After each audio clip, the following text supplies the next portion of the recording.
Hello दोस्तों। कैसे हैं आप लोग? आशा करते हैं कि आप लोग बहुत अच्छे होंगे और बहुत ही अच्छी तरीके से अपने पढ़ाई को कंटिन्यू कर रहे होंगे। तो स्वागत है आपको कैप्टन K2 एकेडमी पर।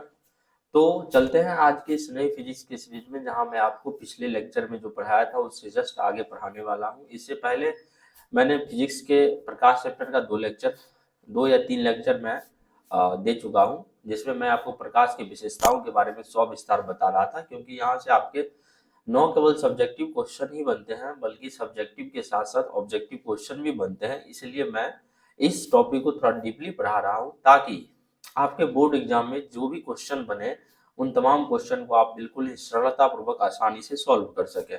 और ये इतना ही नहीं, बल्कि आप आगे जरूर कंपटीशन क्षेत्र में जाइएगा तो वहां भी आपको इस टॉपिक से रिलेटेड, यानी ऑप्टिक्स के टॉपिक से रिलेटेड बहुत सारे क्वेश्चन फिक्स बिल्कुल अनिवार्य तौर पर पूछे जाते हैं फिजिक्स में। इसलिए आपको ये टॉपिक बहुत ही ज़्यादा आगे के लिए भी महत्वपूर्ण हो जाता है। इसलिए मैं अभी से ही आपको कुछ फैक्ट एक्स्ट्रा बताते जा रहा हूँ ताकि आपके बोर्ड एग्जाम में भी दिक्कत ना हो, और आगे जब आप किसी अन्य क्षेत्र में जाइएगा कंपटीशन के क्षेत्र में, तो आपको आगे वहां पर भी दिक्कत ना हो। ठीक है।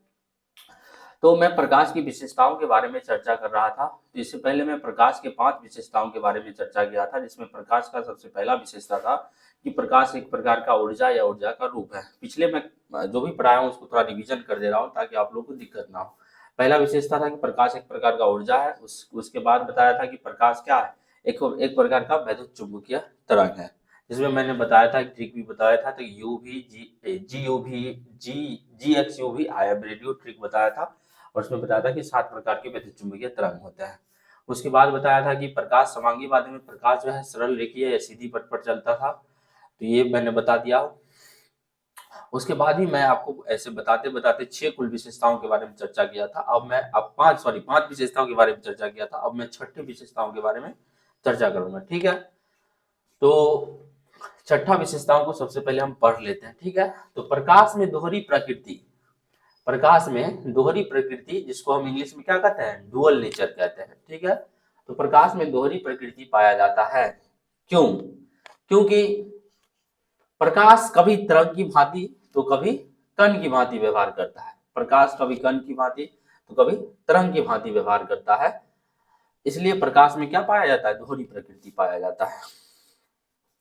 जैसे आप लोग किसी व्यक्ति के बारे में सोचते, किसी व्यक्ति के अगर बारे में देखते होंगे कि कभी वह व्यक्ति कभी किसी प्रकार का व्यवहार करता है, कभी किसी प्रकार का व्यवहार करता है, तो उसमें व्यवहारों का अंतर होते रहता है। उसी प्रकार प्रकाश में जो है कुल दो व्यवहार पाए जाते हैं। एक तो वह कण के भांति व्यवहार करता है, कण के भांति व्यवहार करता है, पार्टिकल के भांति व्यवहार करता है। दूसरा वह तरंग के भांति व्यवहार करता है। यानी वह सिचुएशन के अकॉर्डिंग क्या है कि अपना व्यवहार को चेंज कर लेता है। कभी वह कण के भांति व्यवहार करता है, कभी तरंग के भांति व्यवहार करता है। कण क्या होते हैं, तो आप कण के बारे में जानते होंगे कि जितने भी पदार्थ होते हैं वैसे भी क्या होते हैं, कणों के बने होते हैं। ठीक है। कोई भी पदार्थ हो एक मौलिक कणों के बने होते हैं। ठीक है। 9th में आप लोग पढ़े होइएगा। ठीक है। तो प्रकाश की दोहरी प्रकृति होती है। कण तो आप समझ गए होंगे। और तरंग, तरंग के बारे में मैंने पिछले लेक्चर में बता चुका हूँ। तरंग क्या होता है, एक प्रकार का डिस्टरबेंस होता है, एक प्रकार का क्या होता है, विक्षोभ होता है। जैसे कि मैं तालाब तालाब के बारे में एग्जांपल दिया था कि तालाब तालाब में आप कभी ना कभी जरूर कंकड़ फेंके फेंके होंगे, और पानी को ऐसे आगे ऊपर नीचे उछलते हुए गोल घेरे के साथ जरूर देखते होंगे। तो वो क्या है, वो एक प्रकार का तरंग है। ठीक है। उसी प्रकार ये प्रकाश भी क्या है, एक टाइम में कण की भांति व्यवहार करता है और एक टाइम में तरंग की भांति व्यवहार करता है। प्रकाश जब कण की भांति व्यवहार करती है तो उस कण को फोटोन कहा जाता है। आप लोग याद रखिएगा। हालांकि फोटोन जो है वह स्पेशली आपको 11th और 12th, स्पेशली 12th का टॉपिक है, 11th और 12th का। लेकिन कुछ चीजें आपको मैं यहीं पर बता दे रहा हूँ। ठीक है। ये हालांकि आपको हमको यही बताकर छोड़ देना चाहिए। प्रकाश में दोहरी प्रकृति पाया जाता है, कण की भांति और तरंग की भांति। लेकिन आपको यहाँ पे मैं कुछ चीजें बता दे रहा हूँ, क्योंकि आपके बोर्ड एग्जाम में ऑब्जेक्टिव क्वेश्चन पूछ लिए जाते हैं, और हो सकता है कहीं कुछ क्वेश्चन का प्रवृत्ति चेंज करे थे, कुछ मॉडरेट लेवल का क्वेश्चन आपके बोर्ड एग्जाम में डाल दे, इसलिए मैं यहाँ पे लिखा दिया हूँ। ठीक है। तो प्रकाश जब कण के भांति व्यवहार करती है, यानी पार्टिकल के भांति व्यवहार करती है, तो उस कण को क्या कहा जाता है, फोटोन कहा जाता है। तो प्रकाश जब कण के भांति व्यवहार करती है तो उस कण को क्या कहते हैं, फोटोन कहते हैं। लेकिन प्रकाश जब तरंग के भांति व्यवहार करता है, वेव के भांति व्यवहार करता है, तो उस प्रकाशिक तरंग को क्या कहते हैं, हम अनुप्रस्थ तरंग कहते हैं, इलेक्ट्रोमैग्नेटिक वेव। मैंने इससे पहले बताया था कि प्रकाश एक प्रकार का क्या है, वैद्युत चुंबकीय तरंग है। वैद्युत चुंबकीय में कैसे, अयांत्रिक तरंग है। अयांत्रिक में किस प्रकार का तरंग है, तो अनुप्रस्थ प्रकृति का है। तो जो प्रकाश तरंग की भांति व्यवहार करता है, तो किस तरंग की भांति व्यवहार करता है, तो अनुप्रस्थ तरंग की भांति व्यवहार करता है। तो उस प्रकाशिक तरंग को अनुप्रस्थ प्रकाशिक तरंग कहा जाता है, अनुप्रस्थ तरंग कहा जाता है, ठीक है, या इलेक्ट्रोमैग्नेटिक वेव कहा जाता है। इस चीज को याद रखिएगा, ठीक है। अब मैं कुछ इससे रिलेटेड, इस टॉपिक से रिलेटेड कुछ नोट्स के बारे में लिखा दे रहा हूँ, जो कि आपके बोर्ड एग्जाम के लिए बहुत ही ज्यादा महत्वपूर्ण है, ठीक है। तो इसको पढ़ लेते हैं, ठीक है। प्रकाश के कुछ गुण, जैसे प्रकाश का व्यतिकरण हो गया, आगे मैं बताऊंगा। हालांकि प्रकाश का व्यतिकरण ये 12th का टॉपिक है, लेकिन ये एग्जाम्पल के माध्यम से मैं आपको बता दे रहा हूँ कि कौन सी प्रकृति किस घटना के लिए जिम्मेदार है या किस घटना में प्रदर्शित होता है। ये चीजें इस नोट्स के माध्यम में आपको क्लियर हो जाएगा। तो प्रकाश के कुछ गुण, जैसे व्यतिकरण, विवर्तन, ध्रुवन, प्रावर्तन, अपवर्तन, ऋजुरेखीय गमन, जिसमें प्रावर्तन अपवर्तन ये आपके प्रावर्तन अपवर्तन ध्रुवन और विवर्तन ये आपके 10th का भी टॉपिक है, ठीक है। व्यतिकरण भी है लेकिन उसका थोड़ा सा अंश है उसका, ठीक है। तो ऋजुरेखीय गमन तो मैं बता ही दिया हूँ।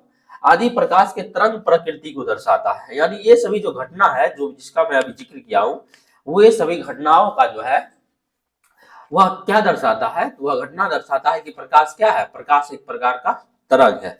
जैसे कि आपका कुछ व्यवहार आपको दर्शाएगा कि आप बुरे व्यक्ति हैं, आपका कुछ व्यवहार आपको दर्शाएगा क्या, आप अच्छे व्यक्ति हैं। उसी प्रकार ये सब जो व्यवहार, ये सब जो घटना है, ये सब जो घटना है, ये सब घटना बतलाता है कि प्रकाश क्या है, प्रकाश एक प्रकार का तरंग है। क्या बतलाता है, प्रकाश एक प्रकार का तरंग है, ठीक है। जबकि प्रकाश का वैद्युत चुंबकीय, प्रकाश वैद्युत प्रभाव, जिसको फोटो इलेक्ट्रिक इफेक्ट भी कहते हैं, जो आपको मोस्टली 12th का टॉपिक है, ठीक है, लेकिन इसका मैं चर्चा यहाँ पे कर दिया हूँ। तो प्रकाश विद्युत प्रभाव, क्रॉम्पटन प्रभाव, प्रकाश के कण प्रकृति को दर्शाता है। ये आपके ऑब्जेक्टिव के दृष्टिकोण से महत्वपूर्ण है। तो प्रकाश के कण प्रकृति का व्याख्या किसमें किया जाता है, तो किया जाता है प्रकाश विद्युत प्रभाव में। क्रॉम्पटन प्रभाव आदि में क्या किया जाता है, प्रकाश की कण प्रकृति को क्या किया जाता है, सिद्ध किया जाता है, ठीक है। सॉरी, कण प्रकृति को या फोटोन प्रवृत्ति को सिद्ध किया जाता है, ठीक है। प्रकाश कण है, कण क्या है, कण एक प्रकार का फोटोन है। तो अब बता देते हैं, आप लोग ये समझ, आप लोग दिमाग में ये जरूर आता हो किसने कहा था कि प्रकाश फोटोन है, किसने कहा था कि प्रकाश तरंग है, ठीक है। ये चीजें मैं क्लियर कर दे रहा हूँ। तो आइंस्टीन साहब एक बहुत बड़े भौतिक हुए थे, बहुत बड़े वैज्ञानिक हुए थे, जिन्होंने ही सर्वप्रथम बताया था कि प्रकाश क्या है, प्रकाश क्या है, एक प्रकार का फोटोन है। फोटोन का उन्होंने ही खोज किया था। फोटोन का खोज किसने किया था, आइंस्टीन साहब ने। आइंस्टीन साहब ने ही सर्वप्रथम फोटोन का खोज करके प्रकाश को फोटोन कहा, और उन्होंने ही प्रकाश का फोटोन सिद्धांत दिया था। तो आपसे डायरेक्टली, हालांकि प्रकाश का फोटोन सिद्धांत 12th का टॉपिक है, लेकिन बस ये याद रख लीजिए कि प्रकाश का फोटोन सिद्धांत किसने दिया था, आइंस्टीन साहब ने। फोटोन का खोज किसने किया था, आइंस्टीन साहब ने। प्रकाश को फोटोन किसने कहा था, आइंस्टीन साहब ने। प्रकाश को कण किसने कहा था, तो आइंस्टीन साहब ने ही कहा था। इस चीज को आप लोग क्या कीजिएगा, याद कर लीजिएगा अच्छे से, ठीक है। तो आइंस्टीन साहब ने सर्वप्रथम फोटोन का खोज करके प्रकाश को फोटोन कहा, और उन्होंने ही प्रकाश को फोटोन सिद्धांत दिया था। ये चीज यहाँ तक क्लियर हो जाना चाहिए, ठीक है। अब आगे, आइंस्टीन के अनुसार प्रकाश जिन छोटे छोटे ऊर्जा मंडलों के रूप में संचरित होता है उसे फोटोन कहते हैं। आइंस्टीन साहब ने कहा था कि प्रकाश का जो संचरण होता है, यानी प्रकाश जहां भी जाता है वो क्या जाता है, छोटे छोटे ऊर्जा मंडलों के रूप में जाता है। जैसे मैंने बताया था, प्रकाश सीधी रेखा में गमन करता है, सीधी रेखा में गमन करता है तो छोटे छोटे ऊर्जा मंडलों के रूप में ऐसे ऐसे ऐसे ऐसे ऐसे ऐसे ऐसे करके वह गमन करता है सीधे, ठीक है। इस छोटे छोटे कण को क्या कहते हैं, ऊर्जा मंडल को क्या कहते हैं, इसमें ऊर्जा संग्रहित रहता है, ठीक है। इन ऊर्जा मंडल को क्या कहते हैं, हम फोटोन कहते हैं, ठीक है। क्या कहते हैं, फोटोन कहते हैं, फोटोन कहते हैं, क्या कहते हैं, फोटोन। तो आइंस्टीन के अनुसार प्रकाश जिन छोटे छोटे ऊर्जा मंडलों के रूप में संचरित होता है उसे कहते हैं फोटोन। तो फोटोन का अभिप्राय क्या होता है, ऊर्जा मंडल, यानी ऊर्जा का जो है एक जत्था होता है, ऊर्जा का संग्रह होता है फोटोन में, ठीक है। इस चीज को याद रखिएगा। अब फोटोन के बारे में कुछ चीज देख लेते हैं कि फोटोन एक प्रकार का आवेशहीन कण होता है। आवेशहीन क्या होता है, आवेश दो ही प्रकार का होता है। जब आप 11th में जाइएगा तो वहां पे, 12th में जाइएगा तो 12th का पहला चैप्टर ही आपको आवेश पढ़ना पड़ेगा। वहां पे बताया जाएगा कि आवेश दो प्रकार का होता है, एक ऋणात्मक आवेश होता है, एक धनात्मक आवेश होता है। तो ऋणात्मक आवेश और धनात्मक आवेश होता है, जैसे कि आप लोग चुंबक के बारे में जानते होंगे कि चुंबक का दो पोल होता है, एक नॉर्थ होता है, एक साउथ होता है। और जब नॉर्थ और नॉर्थ मिलता है तो क्या होता है, दो चुंबक को जब नॉर्थ नॉर्थ पोल से अब सटाइएगा तो क्या होगा, दोनों नहीं सटेगा बल्कि दोनों अलग हो जाएगा। ये चुंबक का भी टॉपिक है, ये 10th का टॉपिक है, जिसको मैं आगे बताऊंगा, लास्ट फिजिक्स का शायद लास्ट टॉपिक है, ठीक है। तो उसमें बताऊंगा कि चुंबक का दो ध्रुव होते हैं, एक होता है नॉर्थ ध्रुव होता है, एक होता है साउथ ध्रुव होता है। यदि एक उत्तरी ध्रुव होता है, एक दक्षिणी ध्रुव होता है। यदि चुंबक के दो समान ध्रुव को, यानी नॉर्थ नॉर्थ ध्रुव को और साउथ साउथ ध्रुव को समान लाइएगा तो क्या होगा, चुंबक सटेगा नहीं, बल्कि चुंबक एक दूसरे को दूर हटाएगा। लेकिन चुंबक के जब विपरीत ध्रुवों को, यानी जब नॉर्थ साउथ को या साउथ नॉर्थ को लाइएगा पास, तो जल्दी से ऐसे चिपक जाएगा। ठीक है, तो उन चीजों के बारे में मैं आगे बताऊंगा। तो उसमें क्या है, वो क्या है, तो उसी प्रकार आवेश जो है दो प्रकार के होते हैं। ठीक है, एक ऋणात्मक एक धनात्मक होता है। लेकिन फोटोन एक ऐसा कण है जिस पर कोई आवेश नहीं रहता, ना तो ऋणात्मक आवेश होता है, ना ही तो धनात्मक आवेश होता है, इस चीज को याद रखिएगा। ठीक है, और वह द्रव्यमान या भारहीन कण है। द्रव्यमान क्या होता है, जैसे कि आप अपना वेट को जब नपाते होंगे तो आप हो सकते हैं 50 किलो का हो, 40 किलो का हो, 30 किलो का हो, 20 किलो का हो, 50 किलो का हो, कुछ भी। आपका कुछ एक अपना वजन होगा, अपना एक भार होगा, किलोग्राम में जिसको नापते हैं। ठीक है, उसी प्रकार प्रत्येक कण का एक वजन होता है। लेकिन फोटोन एक ऐसा कण है, फोटोन एक ऐसा कण है जिसका कोई भार नहीं होता है, उसमें कोई क्या होता है, द्रव्यमान नहीं रहता है, इसलिए वह द्रव्यमानहीन या भारहीन कण है, उसमें कोई भार नहीं रहता है। ठीक है, सिर्फ उसमें क्या रहता है, ऊर्जा रहता है। ठीक है, फोटोन एक प्रकार का आवेशहीन व द्रव्यमान या भारहीन कण है जो प्रकाशीय ऊर्जा के वाहक के तौर पर कार्य करता है। अब वाहक क्या होता है, वाहक मतलब ले जाने वाला। जैसे कि आप मान लीजिए कहीं आपका घर होगा और घर से स्कूल की दूरी कितना, 5 किलोमीटर है, तो आप पैदल नहीं चल पाएंगे। तो पैदल नहीं चल पाएंगे तो आपको कोई ले जाने के लिए साधन चाहिए। हो सकता है आप अपने घर से लेकर के अपने स्कूल तक के कोचिंग तक, हो सकता है टेम्पो के माध्यम से जाते होंगे, बस के माध्यम से जानते होंगे। तो आपके लिए साधन, वाहन का साधन क्या हो, आपको आपके जाने का साधन क्या हुआ, आपको ढोने का साधन क्या हो जाएगा, तो वो हो जाएगा बस, हो जाएगा ट्रक, हो जाएगा, उसी को क्या कहेंगे, वाहक। यानी आपको घर से लेकर स्कूल तक ले जाने का वाहक कौन हुआ, तो आपका बस हुआ, ट्रक हुआ। अगर बहुत मोटे हैं तो ट्रक पे जाइएगा चढ़ के। ठीक है, लेकिन ऐसा उतना मोटा रहता नहीं है आदमी। ठीक है, तो कहीं ना कहीं बस या टेम्पो से आप लोग जाते होंगे तो वही आपका क्या हो जाएगा, वाहक, यानी आपको ढोकर ले जाने वाला। तो उसी प्रकार जो है ये फोटोन जो है ना, वो फोटोन किसको ले जाता है, तो प्रकाशीय ऊर्जा को, यानी प्रकाश में जो ऊर्जा मौजूद होता है उसको क्या करता है, ढो कर ले जाता है एक जगह से दूसरी जगह पर। ठीक है, इस चीज को याद रखिएगा। तो प्रकाशीय ऊर्जा के वाहक के तौर पर कौन काम करता है, फोटोन। फोटोन क्या है, फोटोन एक प्रकार का आवेशहीन कण है। फोटोन क्या है, फोटोन एक प्रकार का द्रव्यमानहीन कण है।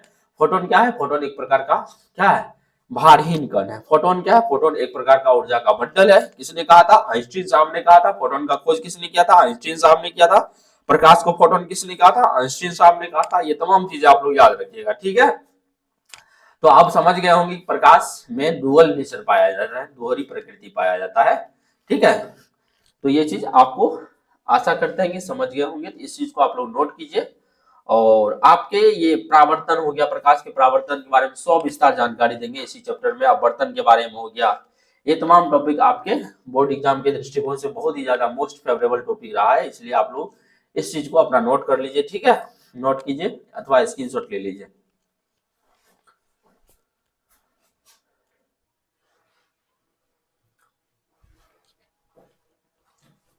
अब हम प्रकाश के सातवीं और सबसे अंतिम विशेषताओं के बारे में चर्चा करेंगे कि प्रकाश की सातवीं विशेषताएं क्या है। ठीक है, तो प्रकाश, सबसे पहले मैं इसको पढ़ लेता हूं, तत्पश्चात इसको समझा दूंगा। ठीक है, तो प्रकाश जब किसी एक माध्यम से दूसरे माध्यम में प्रवेश करती है।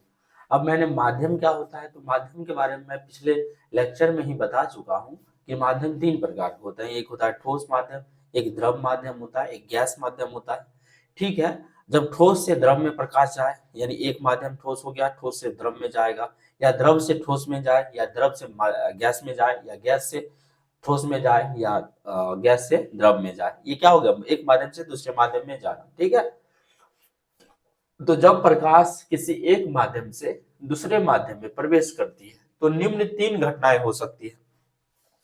यानी जब प्रकाश की किरणें किसी एक माध्यम से निकल करके किसी दूसरे माध्यम में प्रवेश करेगी तो निम्न तीन घटनाएं हो सकती है। अब कौन कौन घटनाएं हैं ये आप देख लीजिए। ठीक है, पहला, या तो प्रकाश का परावर्तन होगा। प्रकाश का परावर्तन क्या होता है, तो प्रकाश का किसी अपारदर्शी पदार्थ से टकरा करके अपने पूर्व माध्यम में लौट जाना ही क्या कहलाता है, प्रकाश का परावर्तन। जैसे कि दीवार है, दीवार पे आप गेंद फेंकते होंगे ऐसे करके, तो गेंद क्या हो गया, दीवार से टकरा करके जस्ट लौट आता होगा आपके इधर ही, तो ये क्या हो गया, गेंद का परावर्तन। वहीं प्रकाश जब दीवार पे पड़ता है, दीवार से टकरा करके लौट जाता है इसी माध्यम, तो उसको क्या कहते हैं, प्रकाश का परावर्तन। ठीक है, ये सामान्य शब्द में हो गया, पहला हो गया। तब या तो प्रकाश का परावर्तन होगा, दूसरा या तो प्रकाश का अपवर्तन होगा। अब अपवर्तन क्या होता है, अपवर्तन का सामान्य मतलब होता है कि माध्यम परिवर्तन के साथ प्रकाश के दिशा में परिवर्तन। माध्यम परिवर्तन के साथ प्रकाश के दिशा में परिवर्तन ही क्या कहलाता है। जब प्रकाश की किरणें किसी एक माध्यम से दूसरे माध्यम में प्रवेश करती है तो क्या होता है कि प्रकाश की किरणों का दिशा परिवर्तित हो जाता है। जैसे मान लीजिए गैस है, जैसे कि गैसीय माध्यम है, गैसीय माध्यम है, ठीक है, या द्रव से प्रकाश निकल के जब गैस में पहुंचेगी, द्रव से निकल करके गैस में जाएगी, तो क्या होगा, प्रकाश की किरणें ऐसे सीधे जा रही है तो हो सकता है हल्का टेढ़ हो जाए, हल्का अपना दिशा परिवर्तित कर ले, इसी को क्या कहते हैं, हम प्रकाश का अपवर्तन कहते हैं। ये चीज आप लोग याद रखिएगा। तो जब प्रकाश किसी एक माध्यम से दूसरे माध्यम में प्रवेश करती है तो निम्न तीन घटनाएं हो सकती है, या तो प्रकाश का परावर्तन होगा, या प्रकाश का अपवर्तन होगा, और तीसरा या दोनों माध्यम, यहाँ पे माध्यम है लिखा हुआ, यहाँ पे क्या है, या दोनों माध्यम, यहाँ पे माध्यम लिखा हुआ है, हो सकता है आपको कैमरा में नहीं दिखता हो लेकिन यहाँ पे माध्यम लिखा हुआ है, ठीक है, या दोनों माध्यम को अलग करने वाली पृथकारी पृष्ठ पर प्रकाश का अवशोषण हो सकता है। जैसे कि मान लीजिए ये एक क्या है, इधर गैसीय माध्यम है, ठीक है, इधर गैस रखा हुआ है, इधर क्या है, द्रव रखा हुआ है, ठीक है, तो ये दो माध्यम हो गया, दो अलग अलग माध्यम हो गया, ठीक है, ये गैस माध्यम हो गया, ये द्रव माध्यम हो गया, और इन दोनों को अलग करने वाली कोई तो सतह होगा जहां पे दोनों क्या हो रहे होंगे, एक दूसरे से अलग हो रहे होंगे, तो यही सतह क्या होगा, दोनों माध्यम को अलग करने वाली ये क्या हो गया, ये लाइन हो गया, दीवार हो गया, यानी इसी को पृथककारी मतलब अलग अलग करने वाला पृष्ठ, ठीक है, पृष्ठ मतलब सतह, तो पृथककारी पृष्ठ पर प्रकाश का अवशोषण हो सकता है। वही यहाँ पे कहा गया है, जब प्रकाश की किरण मान लीजिए गैस से द्रव में जा रहा है तो क्या होगा, गैस से द्रव में जा रहा है तो ऐसे जा रहा है, हो सकता है ऐसे हो जाए, ऐसे हो जाए, ऐसे हो जाए, ऐसे हो जाए, ऐसे हो जाए, हो सकता है इसकी दिशा में परिवर्तन हो जाए, या द्रव से ही ऐसे आया, हो सकता है गैस में ऐसे भाग जाए, ऐसे भाग जाए, ऐसे भाग जाए, ऐसे भाग जाए, यानी उसका दिशा ये सीधा होना चाहिए, लेकिन क्या होगा, थोड़ा चेंज हो जाएगा, इसी को क्या कहते हैं, प्रकाश का अपवर्तन कहते हैं। लेकिन अगर मान लीजिए प्रकाश ऐसे गया, गैस से गया और इससे टकरा करके यह ऐसे करके लौट गया, इससे टकरा करके ऐसे करके लौट गया, इससे टकरा करके ऐसे लौट गया, तो इसको क्या कहते हैं, प्रकाश का परावर्तन। अपवर्तन भी समझ गए। अब दोनों माध्यम को अलग करने वाली पृथकारी पृष्ठ पर प्रकाश का अवशोषण हो सकता है। तो मान लीजिए यहाँ से प्रकाश गया, अगर ये जो पृष्ठ है ये इसको अवशोषित कर लिया यानी अपने में ग्रहण कर लिया और इसको आगे ही नहीं जाने दिया, तो क्या होगा, इसको क्या कहते हैं, प्रकाश का अवशोषण कहते हैं। जैसे कि आप लोग सूखे कपड़े पर पानी डालते हैं, क्या होता है, सूखा कपड़ा उस पानी को क्या करता है, अपने में सूखा जो अपने में एब्जॉर्ब कर लेता, तो क्या वहां पर क्या कहते हैं, पानी का अवशोषण हो गया। वहीं पर अगर मान लीजिए ये पृष्ठ हो गया, अगर प्रकाश को अवशोषित कर ले, अपने में समा ले, तो उसको क्या कहेंगे, हम प्रकाश का अवशोषण कहेंगे, ठीक है, इस चीज को याद रखिएगा। आशा करते हैं कि ये 7वीं विशेषताओं के बारे में आप समझ गए होंगे। अब 7वीं विशेषता से संबंधित एक महत्वपूर्ण फैक्ट है जो आपके बोर्ड एग्जाम में कभी कभी पूछ लिए गए हैं, ठीक है, और 12th के लिए तो महत्वपूर्ण है ही ये फैक्ट, और कंपटीशन के दृष्टिकोण से भी महत्वपूर्ण है, ठीक है, ये भी महत्वपूर्ण है। तो जब प्रकाश की किरणें किसी एक माध्यम से दूसरे माध्यम में प्रवेश करती है, वही मैंने बता दिया, हो सकता है गैस से द्रव में चल जाए, द्रव से गैस में चल जाए, गैस से ठोस में चल जाए, ठीक है, ऐसे आप कर सकते हैं, ठीक है। तो जब प्रकाश की किरणें किसी एक माध्यम से दूसरे माध्यम में प्रवेश करती है तब प्रकाश की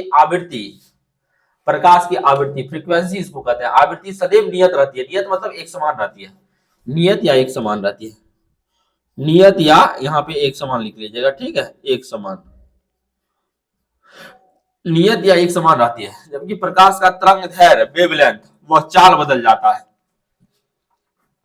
ठीक है। तो आवृत्ति क्या होता है, तो मान लीजिए हम जो है बोर्ड पे 1 सेकंड में 1 2 3 4 5 बार मार रहे हैं, ठीक है, वही 1 सेकंड में हम दूसरे बार में 1 2 3 4 5 10 बार मार देते हैं, ठीक है, इसे 6 7 8 9 10 करके 10 बार मार देते हैं, तो क्या होगा कि 1 सेकंड में हमारे द्वारा बोर्ड पे जो मारा गया मार्कर हो गया, क्या हो जाएगा, आवृत्ति हो जाएगा।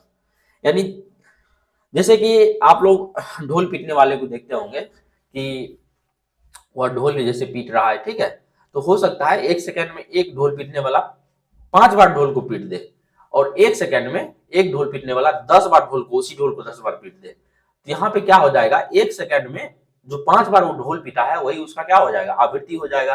यानी एक बार ढोल पीट एक ढोल वाला का आवृत्ति कितना हो जाएगा ढोल पीटने का, तो 5 हो जाएगा, एक का 10 हो जाएगा। ठीक है, उसी प्रकार जब प्रकाश होता है तो प्रकाश ऐसे ऐसे ऐसे ऐसे करके जाता है। ठीक है, ऐसे ऐसे करते जाएगा। ठीक है, प्रकाश ऐसे ऐसे ऐसे ऐसे करते जाएगा। ठीक है, वही क्या हो जाएगा, उसका आवृत्ति हो जाएगा। यानी ठीक है, तो आवृत्ति सदैव नियत रहती है, चाहे प्रकाश कोई भी माध्यम में चल जाए, चाहे गैस से द्रव में घुस जाए, द्रव से गैस में घुस जाए, गैस से ठोस में घुस जाए, ठोस से गैस में घुस जाए, ठोस से द्रव में घुस जाए, तो माध्यम कोई भी रहे, अगर माध्यम चेंज होता है तो आवृत्ति कभी भी चेंज नहीं होगा। ठीक है, माध्यम परिवर्तन के साथ आवृत्ति सदैव नियत रहता है, आवृत्ति सदैव एक समान रहता है, आवृत्ति कभी भी चेंज नहीं होता है, इस चीज को याद रखिएगा। चेंज क्या होता है, चेंज होता है उसका तरंगदैर्घ्य चेंज होता है, तरंगदैर्घ्य चेंज, वेवलेंथ चेंज होता है, और उसका क्या होता है, चाल चेंज होता है, यानी उसका गति चेंज हो जाता है, गति कम जाता है, गति ज्यादा हो जाता है।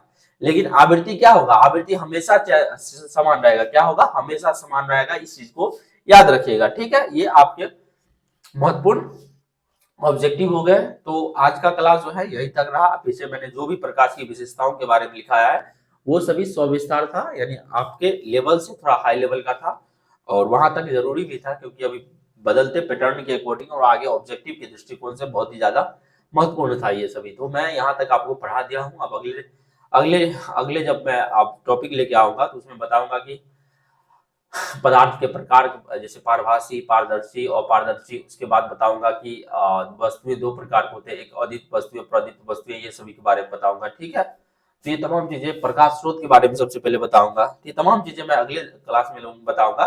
तब तक आप इस तमाम चीजों को कवर कर लीजिएगा, याद कर लीजिएगा, और अच्छे से याद कर लीजिएगा, क्योंकि अभी से ही आप याद करते जाइएगा तो बाद में क्या होगा कि आपको बोझ नहीं लगेगा, बल्कि बहुत ही ज्यादा आसान लगेगा। ठीक है, तो आज का क्लास यही तक, बाकी आप लोग जाने की अनुमति दीजिए। जय हिंद।